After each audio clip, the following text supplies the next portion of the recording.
अस्सलाम दोस्तों, उम्मीद है सब लोग खैरियत से होंगे। जैसे कि आप जानते हैं आदिल अहमद, आज की वीडियो का टॉपिक है ज़्यादातर किसानों को मसला होता है कि बेलें रुकना शुरू हो जाती हैं, यानी कि बेलें बिल्कुल यानी कि रुक के सूख जाती हैं। मैं आपको दिखाता हूँ किस तरह होता है। यानी कि इस तरह की बेलें जो होती हैं रुक के यानी कि सूख जाती हैं, बिल्कुल ये ऊपर से सूख जाती हैं। इनके जो 4 असबाब मैं आज मैं बताने जा रहा हूँ आप लोगों को। वीडियो इंटरेस्टेड होने वाली है, वीडियो को आखिर तक देखना है आप लोगों ने।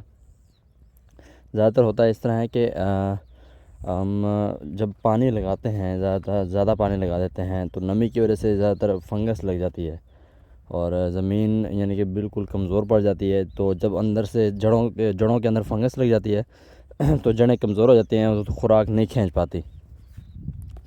खुराक जब नहीं खींच पाती तो ऊपर से यानी कि पौधा बिल्कुल कमज़ोर हो जाता है, यानी कि फ्रूट खुराक लेना छोड़ देता है, तो जिसकी वजह से पौधा सूख जाता है। और दूसरा ये इसके जो निशानी इसकी ये होगी कि ऊपर से यानी कि दोपहर के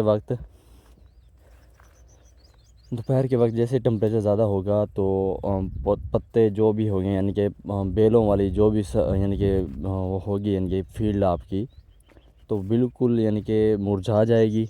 ठीक है। और इसका जो हल है थायोफिनेट है और दूसरा कॉपर ऑक्सीक्लोराइड है।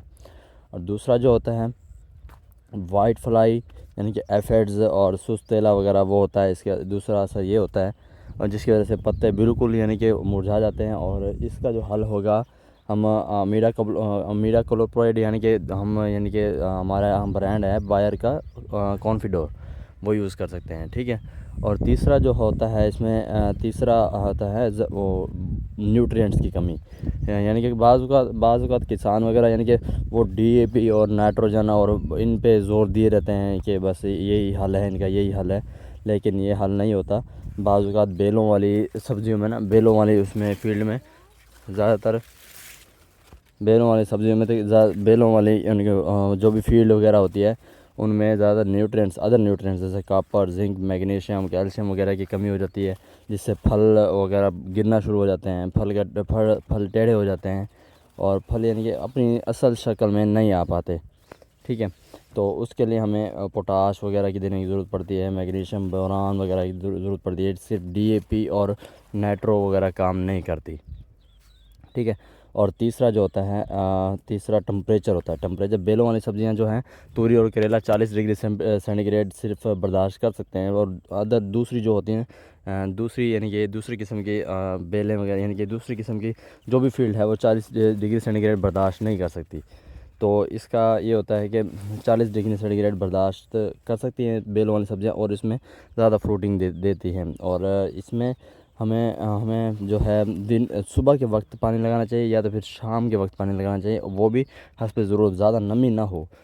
जहाँ ज़्यादा नमी होने लग जाएगी वहाँ पे फंगस लगना शुरू हो जाएगी। फंगस जब लगेगी पौधा बिल्कुल यानी कि डैमेज हो जाएगा, पौधा बिल्कुल डैमेज हो जाएगा। और ये अब देखें, मैं आपको दिखाऊँ, ये पोटाश वगैरह की कमी होती है जब जहाँ पे टेढ़ापन शुरू हो जाता है। अब ये देखें, अब इस फल के ना कोई शक्ल सूरत नहीं है। ठीक है। यानी देखो इसको देख लो आप, इसकी भी कोई शक्ल सूरत नहीं है, कहीं से मोटा है कहीं से छोटा है। तो यहाँ पे न्यूट्रिएंट्स की कमी है। ठीक है। ये भी न्यूट्रिएंट्स की कमी, क्योंकि अब खीरा तो एंड हो चुका है। बाकी इंशाल्लाह नेक्स्ट वीडियो में भी इस तरह के इंटरेस्टेड आपको मालूमात मिलेंगी। दुआ में याद रखिएगा और अकाउंट को फॉलो, शेयर और कमेंट्स करना मत भूलिएगा। अल्लाह।